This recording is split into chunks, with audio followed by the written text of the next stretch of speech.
Okay, couple things I want to say is that you will have Chapter 15 quiz Friday. That's the main thing.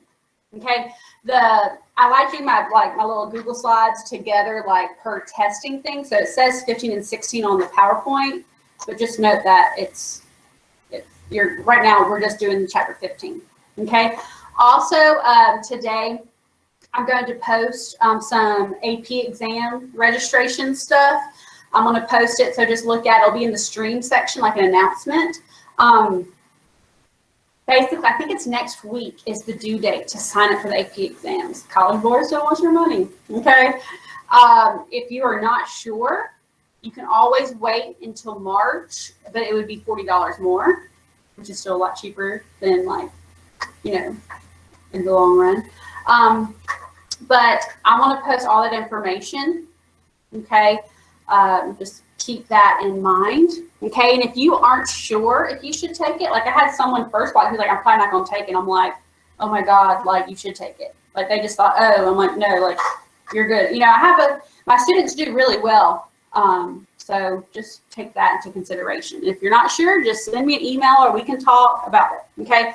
Also, today, I'm going to do a makeup for the test. That was Friday. You can do it at home. It will be after school, but I'll still, log in and all that kind of stuff. But just note today after school, get with me, email me saying, hey, I need to make it up so I can make sure I send you the link. Okay. I think that's it in terms of announcements. We aren't really behind.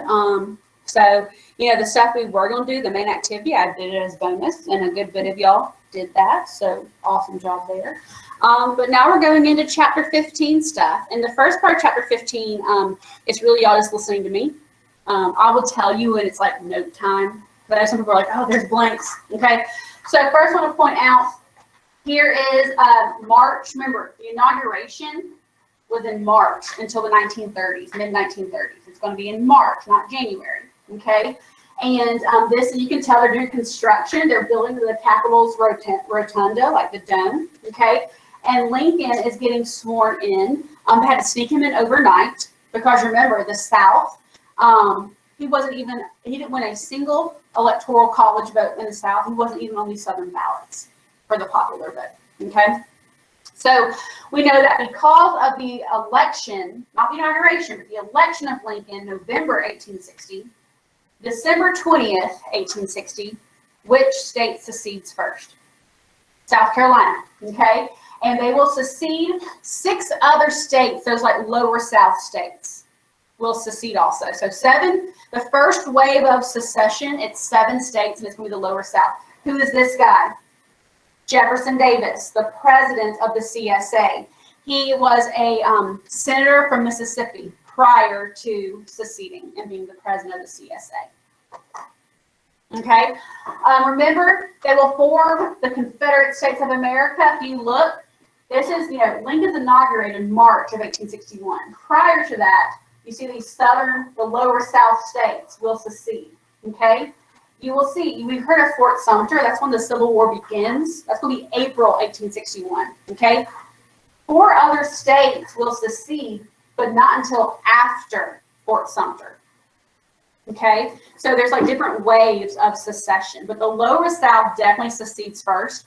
After Fort Sumter, 4 more states, and they're typically known as the upper South, I think Virginia, they will secede. And then there are also 4/5 slave states that will not secede. Okay, and just remember that the CSA, they refer to themselves as their own country, but what they really want is another country to recognize them, because if a country recognizes they exist, then they can form alliances and get supplies like the Continental Army did. Okay. Also, remember, here's the U.S. Constitution and like some key things. The things in yellow, all of these, the things in yellow, though, are differences. So, for instance, the Confederacy wanted a one-term limit for a president, and it'd be 6 years in one term. Also, remember how the South, like the Confederacy, do they really want a lot of industry? So do they like tariffs? No. They actually had it in their Constitution, the federal government, and federal government means the CSA, because the CSA had their own Senate, their own House of Representatives, their own currency, okay? That the CSA's central government could not levy tariffs. They also could not use money for internal improvements. Okay? Yes, so there's that. They also, in their constitution, the state constitution, or the CSA constitution, said slavery was legal. Okay? So who is Alexander Stephens? He is the vice president of the Confederacy. Okay? And he's from Georgia. Okay? And you've heard like people are like, oh, it wasn't about slavery, it was about states' rights, all that kind of stuff. Okay? He is the vice president, and he gives a very famous speech called the Cornerstone Speech. And what is a cornerstone? Like when you're building a structure, the cornerstone is like what you lay first, and it's like the pressure back in the old times. The pressure like lays on the cornerstone and holds everything up. Okay, so think like the foundation speech, if you will. Okay, and he basically says, I put the stuff in yellow, some highlights. He said the peculiar institution of African slavery was the immediate cause of the late rupture and present revolution, meaning the reason we seceded and formed our own government was to preserve slavery. Okay, he also says its foundations are laid, its cornerstone rests upon the great truth. Okay, talking about like inferiority and all that kind of stuff. Okay, any questions? So you see the vice president saying, no, it's about slavery of the Confederacy. Okay, so now we're skipping this part right here at the top. We're going to go down to where it says comparison North and South. Okay. All right. So the North advantages. Okay. They had way more people. They had over 2 million people like in the population. Okay. And not even just population, the people who were eligible for the draft of like the age of these males. Okay. They had way more. Okay. So that means more people to draft. Okay. Wealth. Okay. The industry. They had 10 times more industry than the South. Okay. Textile goods. Think clothing. 14 times more. Okay. Iron production is letter C. Think about cannonballs, cannons. Think about the railroads that need iron. Think about all the things that need iron. 15 to 1. That's huge. Okay. Coal production, farm acreage. The North had more farms. Okay. And then you had all the way down, look at letter G, wheat production. The South focused on cotton. Okay. Well, if you're a soldier, what's more important, wheat or cotton? Wheat. Okay. I'm not going to eat cotton. Okay. All right. And corn production, twice as much as the South. Okay. The problem is the South did not diversify. They put all their eggs in one basket and focused on cotton. Okay. And that doesn't really do well. That's not really a good plus, in the Civil War. Transportation, this one's really important. Railroad mileage, okay? Think about railroads. It's going to be transporting soldiers, okay? And then eventually, the railroad lines will also, telegraph wires will be attached to them. Like they follow those. And so the North will have way more railroad mileage, so they can really transport stuff. They also have way more telegraph wires, miles and miles of telegraph wires. And so it's faster transportation of soldiers and supplies, but also faster communication. So you can be a more effective leader and make decisions because there's faster communication. Okay. And then look at number 5. The North had a well-established central government. The North, the Union, has been around since 1783. Okay, they have a Congress. They have these things that have been in place, while the CSA is brand new. Okay, and you'll see that centralization will definitely be an advantage. Okay, now let's look at the South's advantage. Okay, the South is going to be fighting a defensive war, very similar to the Continental Army, okay? From 1861 to 1865, that is the Civil War. There were only, of all the battles, there are really only two where the South invades the North. Only two, okay? Everything else in those 4 years, down south. So the South, they know, they don't have to really attack for the most part. They just got to keep the war going, and they know the land, okay? Also, there are some people who say they want their independence. Like, they want to be their own country, and they know that if they win, just like the Continental Army, if they win, they will get their own independence for sure. Also, I'd put a star next to number 4, okay? A huge advantage, other than like defensive war, I would say like advantage number 2, better generals. Okay, interesting fact, Robert E. Lee was actually he was asked to be the Union general. And Robert E. Lee said, my loyalty is with my state of Virginia. If Virginia secedes, I will go with it. He didn't mention anything about slavery. He just said, if Virginia secedes, I will go with it. And will Virginia secede eventually? Yes. So he says, Lincoln, I can't be the Union general. Okay. Also, you will see like one of the biggest headaches for Lincoln is that he has to hire and fire so many head generals until like 1864, when he finally realizes Grant's the man for the job. Okay. For instance, one time he has McClellan. McClellan messes up. He fires him and replaces him with like Pope. The next, after that battle, he's like, I'm going to get rid of Pope and reinstate McClellan. And then he eventually will, so it's this constant like flip-flop. Okay? The South had much better generals. Okay? Let's see. The South did have a little bit of industry, Tredegar Iron Works. That's like the 3rd time we've mentioned that this semester. Okay? Now, I will say this. When you're studying, okay, of all these ratios, I think the most important ones in terms of like this ratio in industry, iron production. So I'd circle that one. I also would circle number 4, letter A, railroad mileage. Everything else is like, but those two like ratios, I think are like the strongest to like remember and the best, where if you had like in an SAQ, if you had to explain like, here's a fact, let me explain, like I think those are the two that would be easiest for y'all to explain why it's an advantage. Okay, so I would make sure, of all those are the two. I'm like, come on now, okay? All right, and just to see here, Union advantages, we've talked about a lot of this. Okay, for the Confederacy, do you see where it says cotton diplomacy?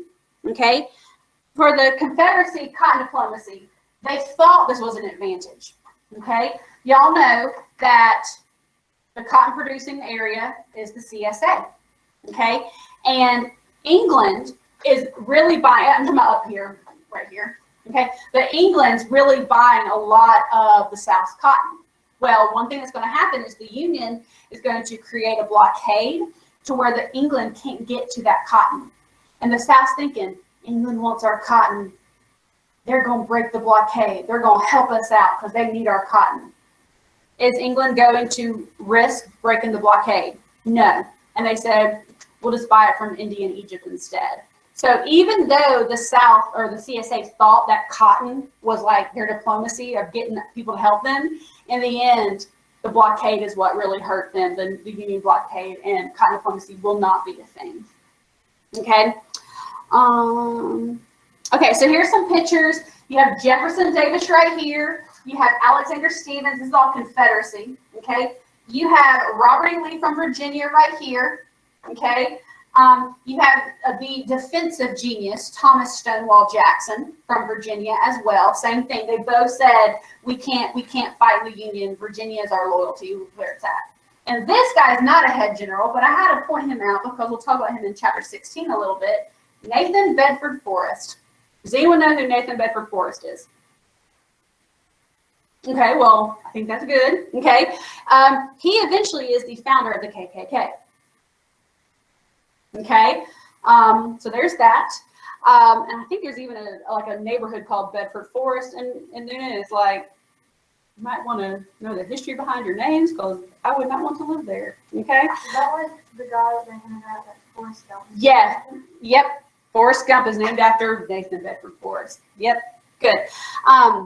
But he is, he fights a lot in the Mississippi area near the river. And just note, Confederate veterans formed the KKK in chapter 16. Okay? Over here we have Lincoln, and I mean, this is a great vice presidential name, Hannibal Hamlin. Very politician, you remember that name, you know? And then you have, here's Ulysses Grant, who will eventually be the head Union commander. You have William Sherman, who will burn down Atlanta and march to the sea and all that. And then here is George McClellan, who his nickname was Tardy George.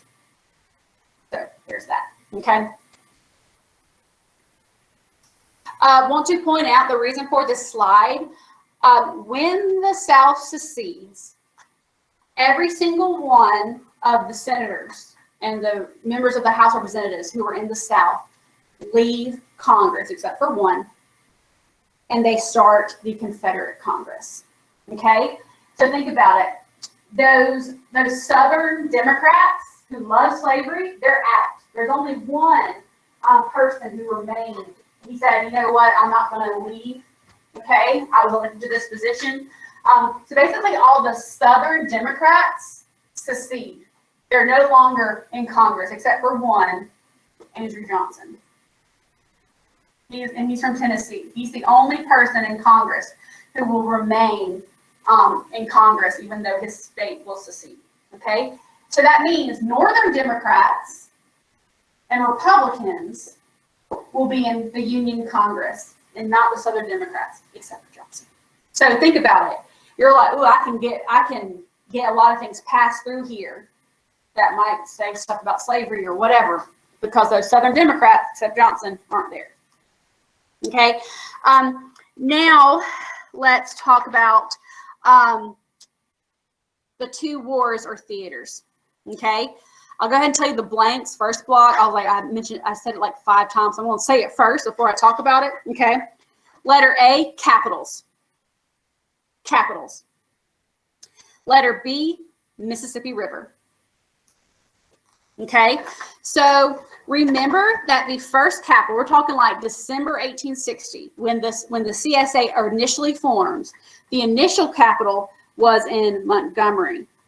But after April 1861, after the war actually begins, we know that Virginia will secede, and a little chunk of Virginia, West Virginia, votes not to secede. Okay, once Virginia secedes, the CSA moves the capital to Richmond, Virginia. Richmond, Virginia, and Washington, D.C. are pretty close. Just a few hours away, if that. Okay? So you see, like, we're talking about like Gettysburg, Antietam, and Bull Run. That's all near the capitals. Okay? When I talk about Vicksburg and New Orleans, okay, that's the western front near the Mississippi River. Okay? Now, one thing, and don't worry about blanks now, just let me talk. There's something called, remember Winfield Scott, Mexican-American war guy, Whig, ran in 1852, my like great-great-great-grandfather, whatever. He will devise a plan for the Union. He's one of those like military advisors for Lincoln. And his plan is called the Anaconda Plan, which y'all know is like a really huge snake, and that's putting it lightly. Okay? The plan, and I misspelled it, people online, I apologize, had a couple of parts. First thing is a blockade of southern ports. And if you look at this picture here, Scott's Great Snake, it's talking about the Anaconda Plan. Okay, so if you block the southern ports, you are suffocating the South. They can't get stuff, they can't export stuff. Okay, and the only way to get rid of the blockade is to be a blockade runner, which is very, very risky and was not really successful. Okay, then number 2 is capture all of the Mississippi River. If the Union can capture, and imagine this, like you take this, Scott's Great Snake right here. Do you see how the end, like the tail, if you will, of the end of the snake is like blockading the southern ports? The head of the snake is now going to try to, if you continue, the direction he's going is down the Mississippi River. So if you actually connect it like I just did here, do you see how if the Union is this snake and gets control of the entire Mississippi River, a chunk like Texas and Louisiana, a chunk of the CSA is completely cut off. The Confederacy would be split in half now. That's weakened. Y'all see that? Okay, and it'll take a couple of years. The Union will be able to achieve the Anaconda Plan, but not until July of 1863. It takes a while. Okay? So let's look at this. Okay, so Horace Greeley, remember he's the editor of the New York Tribune, the Go West, Young Man, Go West. Remember he had all that neck hair. Okay, Abraham Lincoln wrote a letter August of 1862. So this is, you know, over a year into the war. Okay, and he basically says, if I could save the Union without freeing any slave, I would do it. And if I could save the Union by freeing all the slaves, then I would do it. And if I could save the Union by freeing some and leaving others alone, I would also do that. Okay? So you see, what is his number one goal? Preserve the Union. It is not about slavery yet. Okay? It won't be until 1863 where he actually says, okay, now it's about slavery too. Okay? So his goal before, during, after the Civil War, number one, preserve the Union. Make sure you know that. Okay? And when slavery does get mentioned as a reason for, like, Lincoln, okay, a goal, it's still preserve the Union as number one. So please make sure you know. And I think this quote really sums that up, just lets you know that. Okay? So strategies. Okay? This is the blank now. Blockade. Split the Confederacy. The Anaconda Plan. It makes sense that the Union would want to capture Richmond, the CSA's capital. And they would love to gain the support of Europe or like a European country. Now, let's say this. You can also like flip-flop it. If we can't get in a European ally, at least prevent the South from getting one. Okay? So Europe, especially England.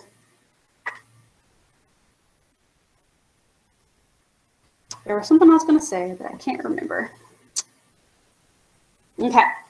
The South strategy to play defense is the idea of, you've heard of war of attrition, like just don't surrender. If you just prolong the war, maybe the other person will surrender first. Okay. Capture DC. You know, so both sides wanted to capture each other's capitals, which were pretty close to each other on the Eastern Front. Okay. England really, the CSA really wanted England's support. Remember, that's called cotton diplomacy. Okay? Now, let me tell you this, too. What are the official names? Like, y'all know, for the colonial army in the American Revolution, it was the Continental Army. Okay? For the Union, the name is the Army of the Potomac. What the heck is the Potomac? First block couldn't tell me. Okay, and where is it? Yeah, it is the river that flows through DC. Like, have you ever seen, like, Jefferson Memorial, the MLK Memorial? Like, there is this river that flows through DC, very, like, touching the National Mall that's in, not a shopping mall, it's called the National Mall where all the monuments are. That is the Potomac. So the river that flows through the Union's capital is called the Potomac River. So Army of the Potomac is the Union name. And then the name for the CSA's military is the Army of Northern Virginia. Think Richmond, Northern Virginia. CSA.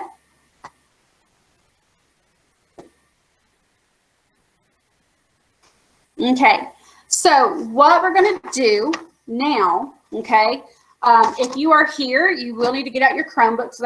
It's like 4 things we're going to do. It's called Advise the President, okay? And this counts as your activity today, okay?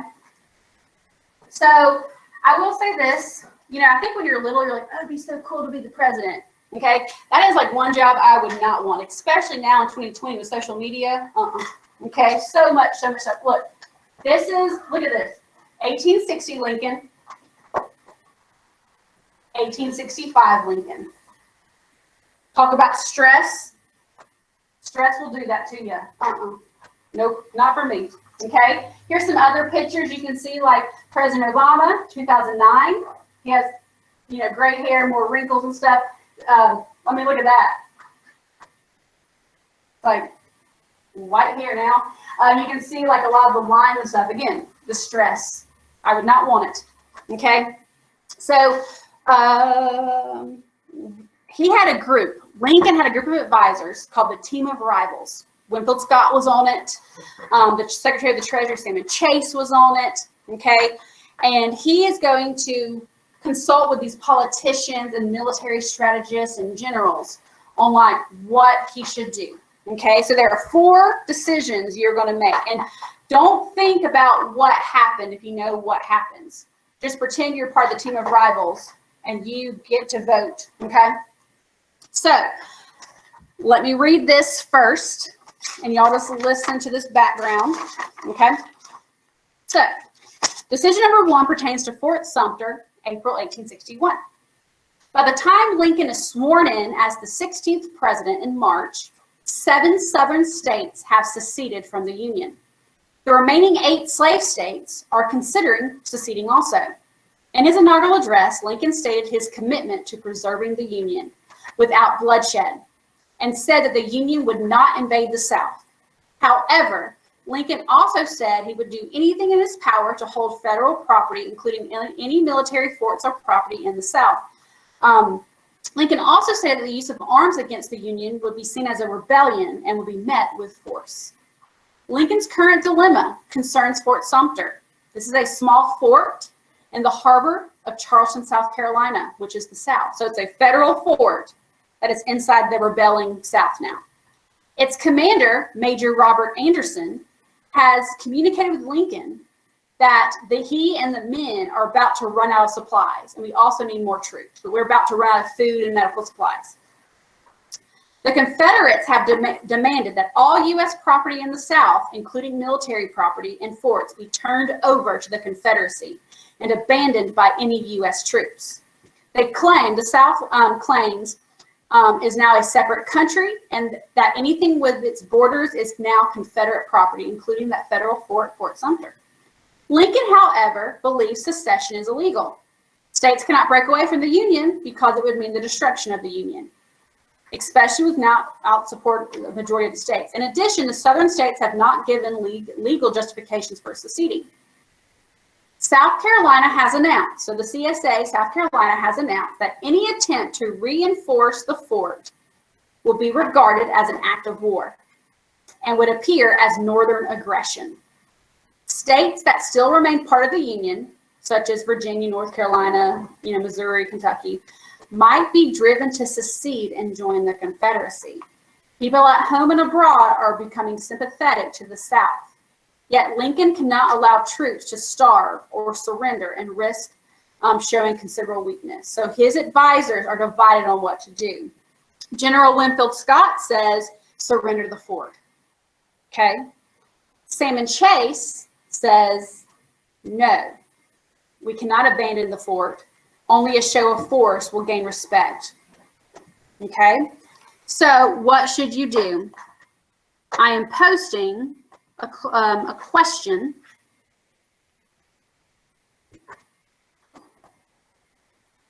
and you are to tell me choice A, B, or C, and then a quick, we're talking like 1 sentence explanation.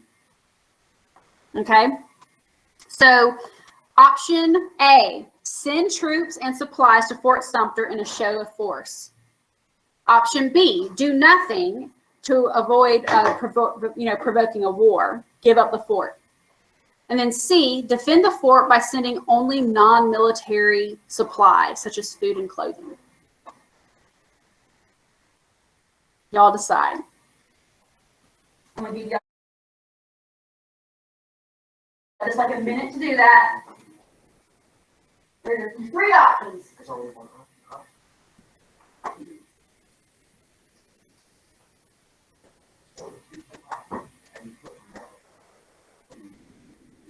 You have to be right.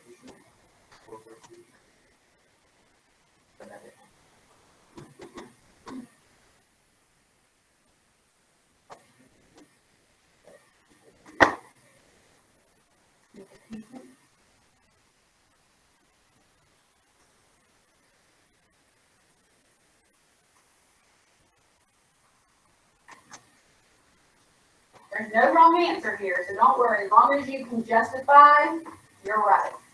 And this question right here is 1/4 of this activity.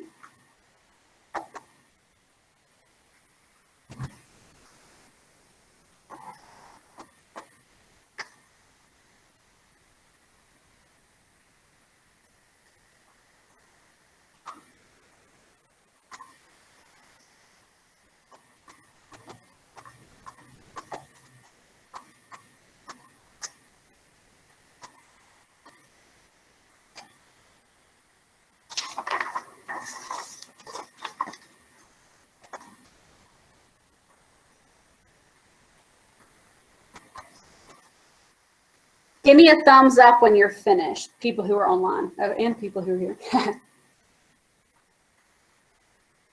Awesome.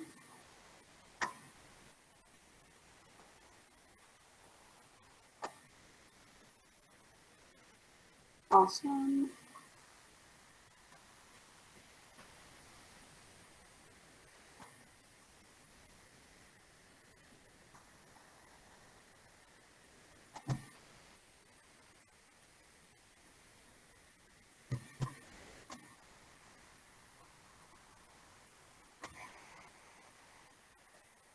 Couple more seconds.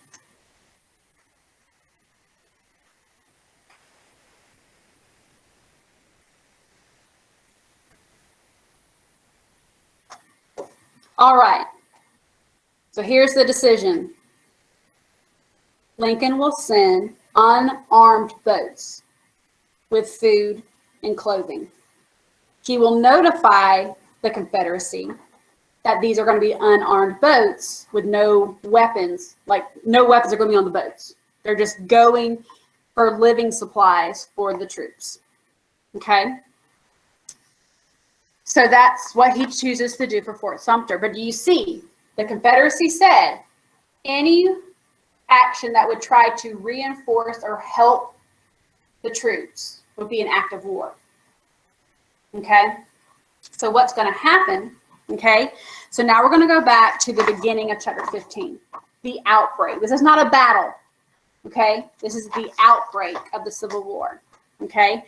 And the Civil War is 1861 to 1865, and it's Fort Sumter, which y'all know is in Charleston Harbor, South Carolina.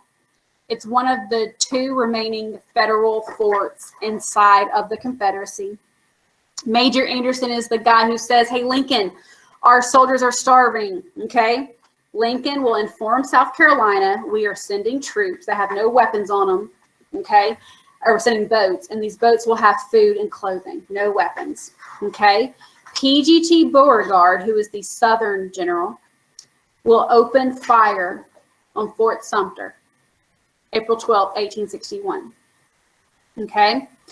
The South will basically bombard Fort Sumter for 2 days before the federal fort surrenders and becomes a Confederate possession.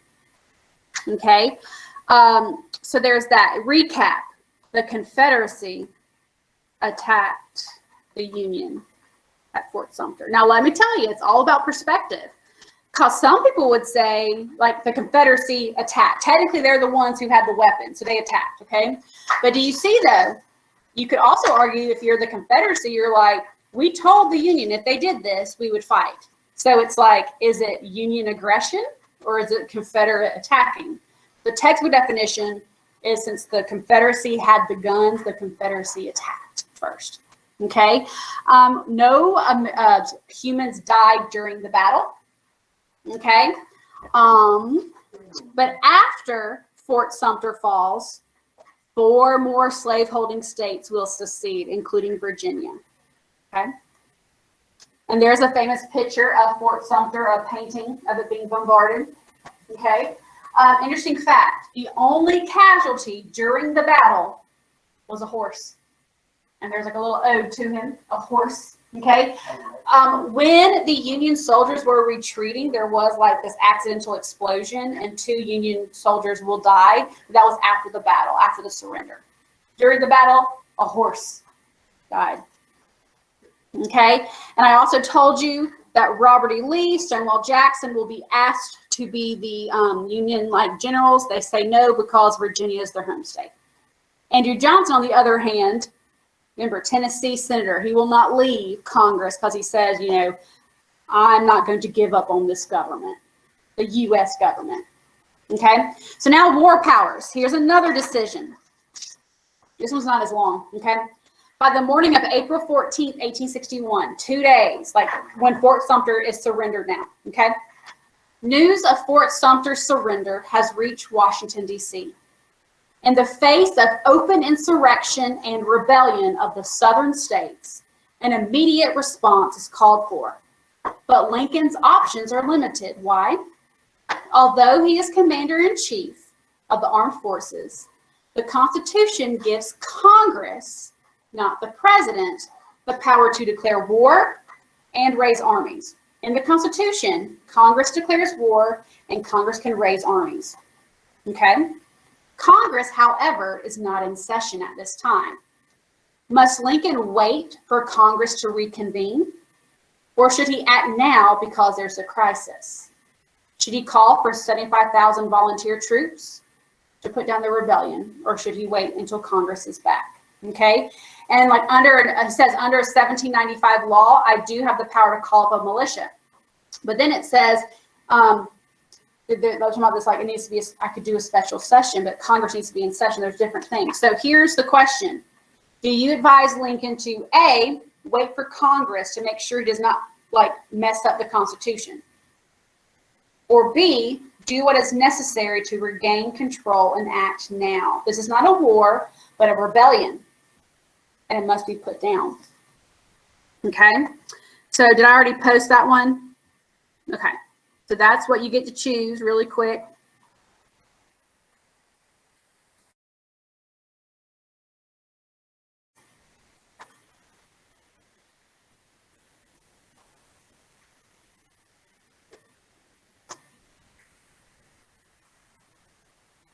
All right, the decision. He will not wait for Congress, and he will request 75,000 volunteers step up and enlist in the Union Army, okay? When Congress is back in session, they will later approve 500,000 additional troops. So do you see, here's the problem here though. Some people are going to view Lincoln as a tyrant, regardless of the troops. You did something that Congress is supposed to do. Like you abused power, you created power you didn't have. Do you see that? Okay. So he will, and that's in those notes, it says like after Fort Sumter, Congress is in session. He's like, hey, someone's got to do it. Congress is in session, so I need 75,000 troops to volunteer. Okay. Next, though, remember we have those border states? Virginia and Tennessee already seceded. And there are 5 other states that are debating seceding. And remember, what is his number one goal? Preserve the Union. Okay, so here we go. 1 week after the war begins, a pro-Confederate mob attacks Union troops in Baltimore, Maryland. 4 soldiers and a dozen citizens die in this riot. The city's unrest, Baltimore's unrest, and secessionist sentiment are putting the capital, D.C., at risk, especially since Maryland is a border state located just north of the capital in D.C. It's not clear at all that Union troops can arrive here safely on the rail lines to defend Washington. Article 1 of the Constitution states that the privilege of the writ of habeas corpus, that's a Latin word that means with the body, could be suspended by Congress in cases of rebellion and invasion. The public safety may require it. Because Congress was not in session, Lincoln will suspend the writ of habeas corpus himself. To restore order, he sent troops like martial law, walking around with guns, to occupy Baltimore and suspended the writ of habeas corpus. What habeas corpus means is that authorities can arrest you and you would not have the right to go to court to find out why you were being arrested. So right now, if like the police walk in and handcuff me, you better believe I have the right of habeas corpus. I'm going to go in front of a trial to find out what I've been accused of. Okay? Lincoln suspends that. There were people who for 4 years were thrown in jail and they did not know why they were thrown in jail. Okay? Because, again, preserving the Union. if people give like anti-union sentiment or pro-Confederacy sentiments, that could stir the pot. You know what I'm saying? And so we need to lock those people up. And they don't know why. Because think about it. I want to know why I'm accused of something so I could fight it if I'm innocent. Okay? So, General-in-Chief Winfield Scott was authorized to arrest and detain Maryland citizens and lawmakers in jail without trials because they were suspected of participating in the rebellion.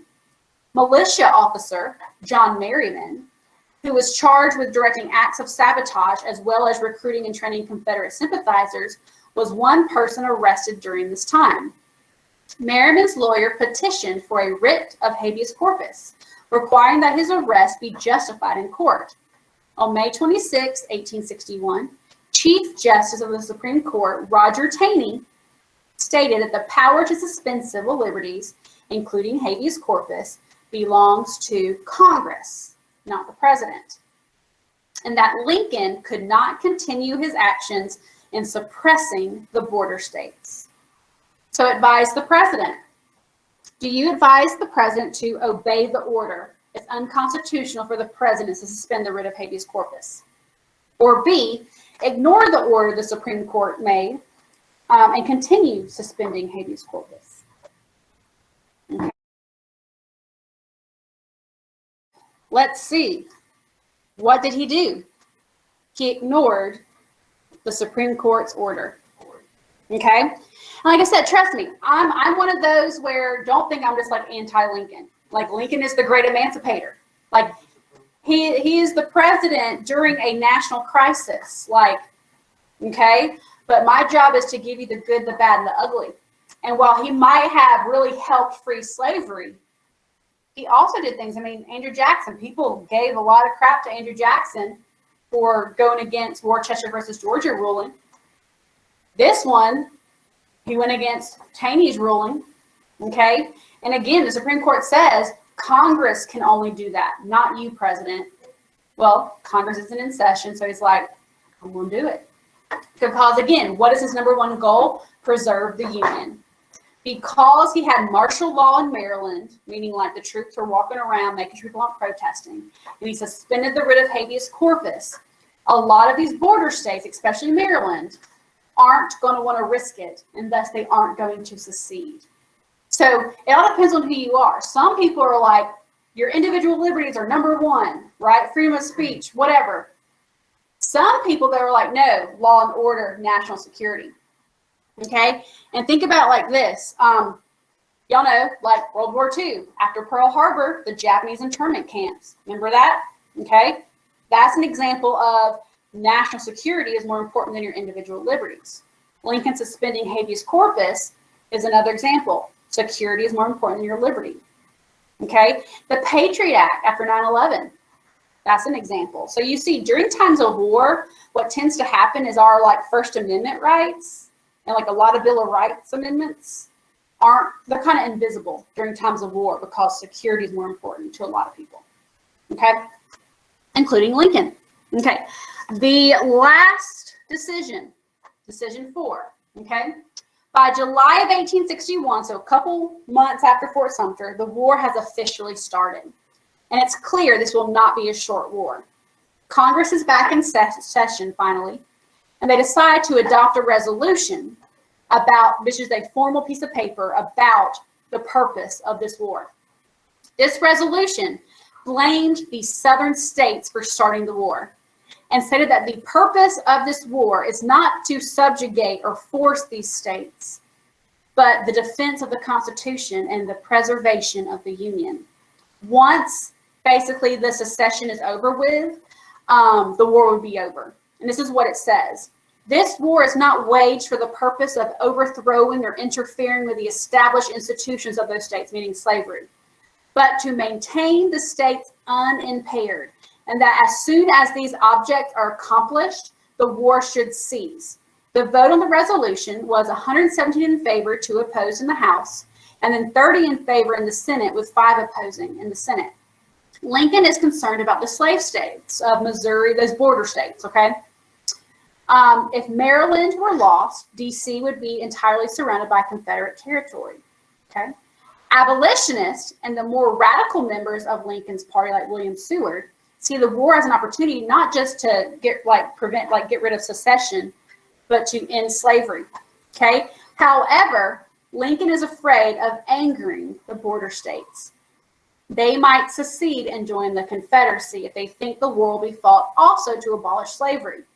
In addition, many Northerners, including some Union soldiers, are not willing to fight a war to free slaves. They might not support slavery. They don't think this is worth like a war where thousands could die over slavery. Okay? Dang, lots of communication. So, what do you advise Lincoln? Okay. Lincoln to do? Sign the resolution as is, meaning the purpose of this war is just to preserve the Union, that's it. Or, letter B, demand a revised resolution that also includes getting rid of slavery. And just do a comment if it's not a question. And that will count as your activity for the day, doing those 4 things. And then we'll finish up some lecture, and we'll hopefully be finished early.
All right.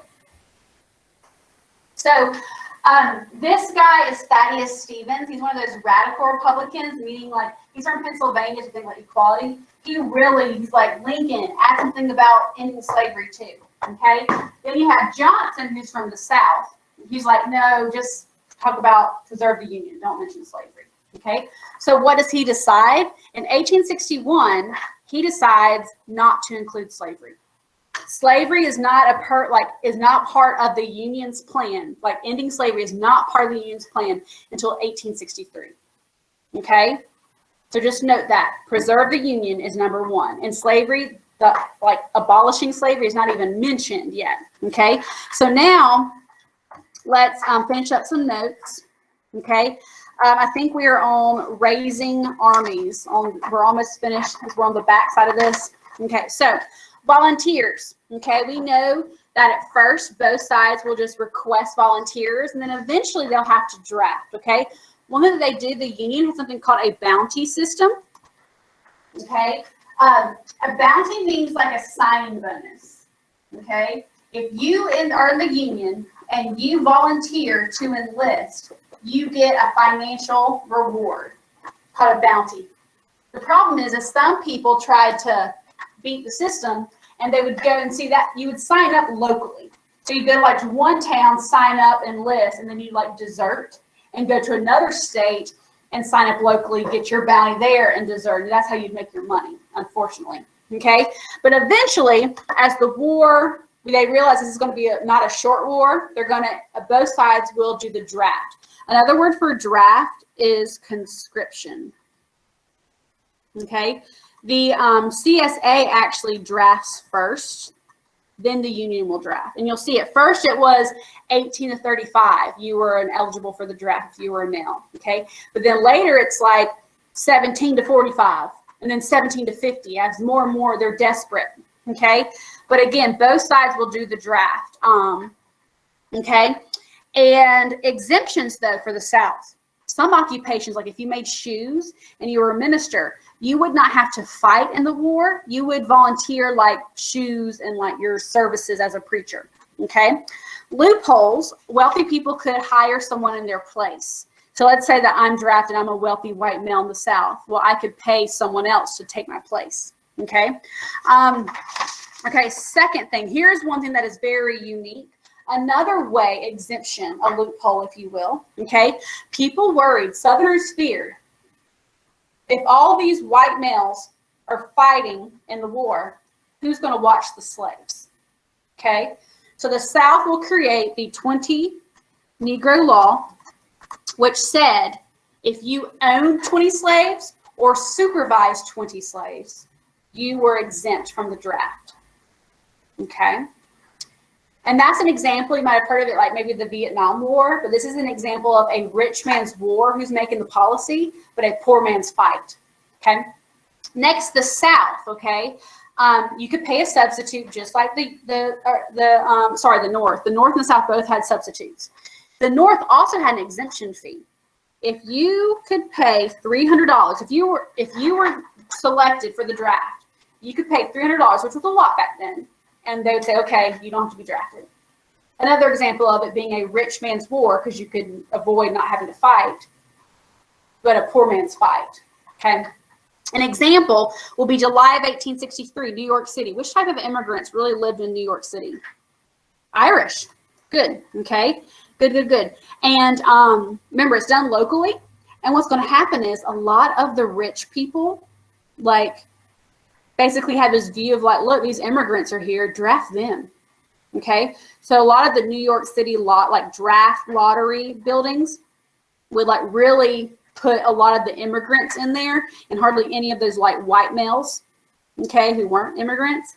And so the Irish immigrants finally realized that like they're the only ones really getting drafted, and they will riot. Like, we have riots in 2020. They rioted because they were being targeted for the draft and other places weren't. It's discrimination. So in July of 1863, they basically burned down parts of New York City. All the draft buildings burned down. Mansions in New York City, they burned down. Okay, it's so bad that troops in nearby Gettysburg, Pennsylvania, they have to be, Lincoln orders them to go to New York City to put down this draft riot. Okay, lots of death. Okay, another example of a rich man's war, but a poor man's fight. Now let's talk about how we paid for the war. The Union will temporarily, just during the Civil War, will have temporary income taxes. If you made over $800, you'd pay 3%.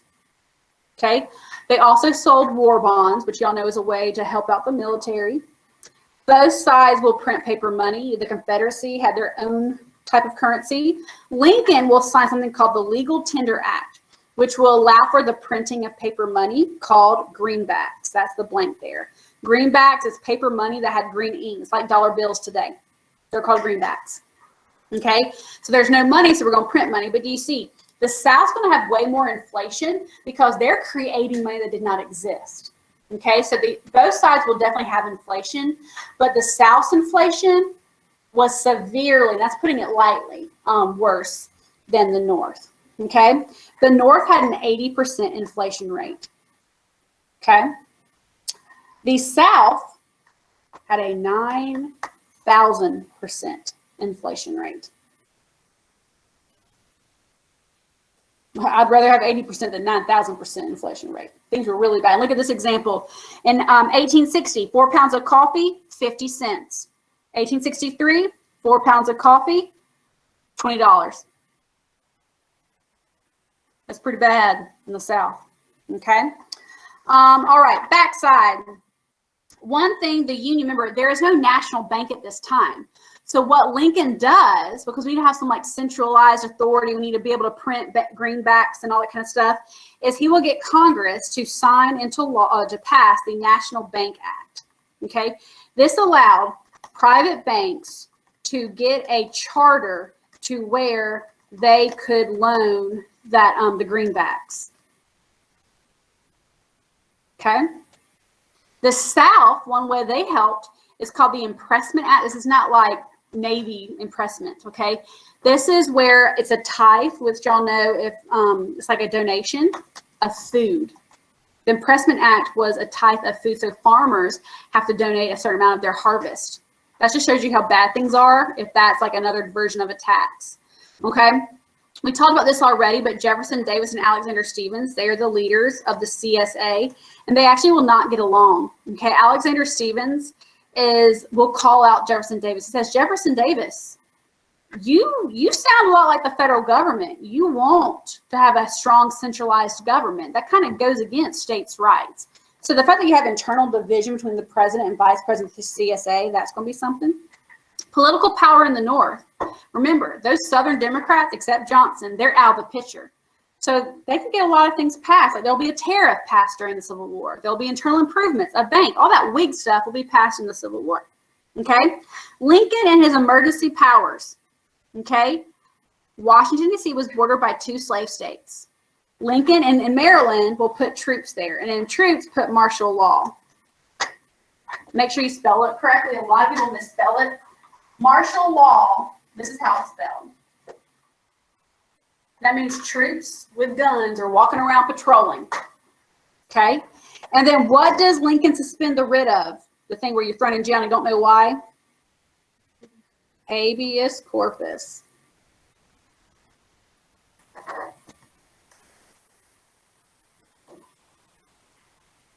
Habeas corpus.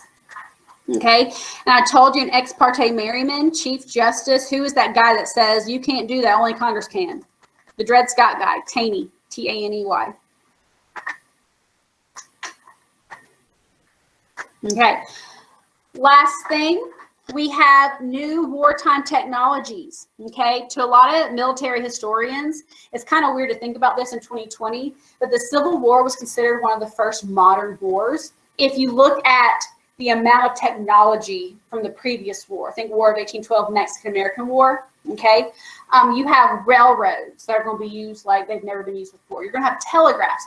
Like he had a telegraph room in D.C. where he would just go there hours every day and just communicate like crazy. He was a very active, maybe too much active commander-in-chief, thanks to the telegraph. Submarines, the first submarine was the Turtle, and it was not successful. Okay, you'll have ironclads that will be used. Remember, you have that Union blockade, and the Southerners are going to try to run through and break through the blockade, which they will not be able to do. Hot air balloons will be used for reconnaissance. Planes don't exist yet, so there'd be hot air balloons looking over and stuff. But I'm like, hopefully it was a very, not like a bright hot air balloon. Okay, you also have the repeating rifle. Okay. So that's better than the more deadlier than the musket. Okay. You also have like the mini ball, which is a special type of bullet made in France. That's going to really do a lot of damage. Okay. Any questions? Okay. I'm going to show you one little clip from Gone with the Wind. Gone with the Wind is a very long movie, and a lot of people, it's kind of controversial because a lot of people says it glorifies the South. Well, here's one aspect, Rhett Butler.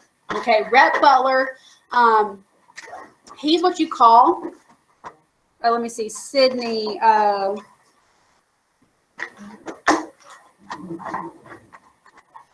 looking.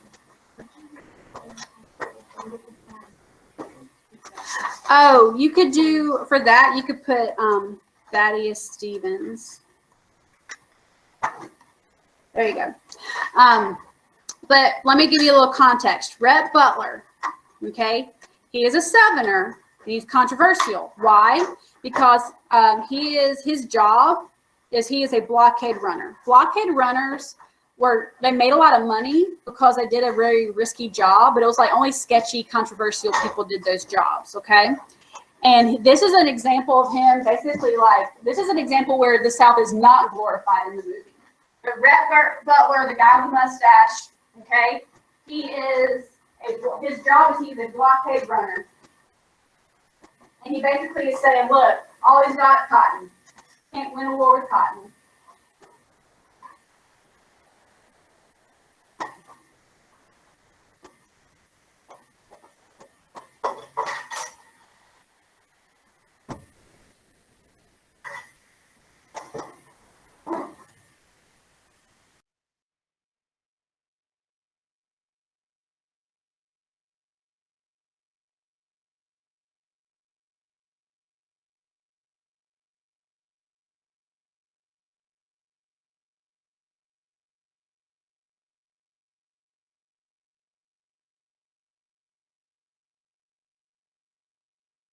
For peace. The situation's very simple. The Yankees can't fight and we can. You're right. It won't even be a battle, that's what I think. They'll just turn and run every time. One Southerner can lick 20 Yankees. We'll fishermen won battle. Gentlemen can always fight better than rattle. Yes, gentlemen always fight better than rattle. And what does the captain of our troop say? Well, gentlemen, if Georgia fights, I go with her. But like my father, I hope that the Yankees will let us leave the Union in peace. But Ashley, they've insulted us. You can't mean you don't want war. Most of the miseries of the world were caused by wars. And when the wars were over, no one ever knew what they were about. Why, Ashley, if it wasn't... No, gentlemen. Mr. Butler's been up north, I hear. Don't you agree with us, Mr. Butler? I think it's hard winning a war with words, gentlemen. What do you mean, sir? I mean, Mr. Hamilton, there's not a cannon factory in the whole South. What difference does that make, sir, to a gentleman? I'm afraid it's going to make a great deal of difference to a great many gentlemen, sir. Are you hinting, Mr. Butler, that the Yankees can lick us? No, I'm not hinting. I'm saying very plainly that the Yankees are better equipped than we. They've got factories, shipyards, coal mines, and a fleet to bottle up our harbors and starve us to death. All we've got is cotton and slaves and arrogance. That's treacherous. No, this isn't any renegade talk. Sorry if the truth offends you. Apologies aren't enough, sir. I hear you were turned out of West Point, Mr. Rhett Butler, and that you aren't received any decent family in Charleston, not even your own.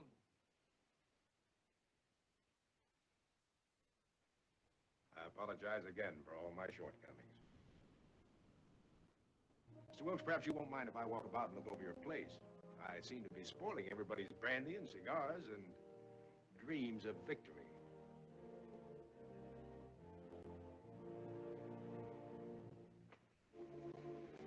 Well, that's just about what you can expect from somebody like Rhett Butler. You did everything but call him out. He refused to fight. Not quite that, Charles. He just refused to take advantage of you. Take advantage of me? Yes, he's one of the best shots in the country, as he's proved a number of times, against steadier hands and cooler heads than yours. Well, I'll show you.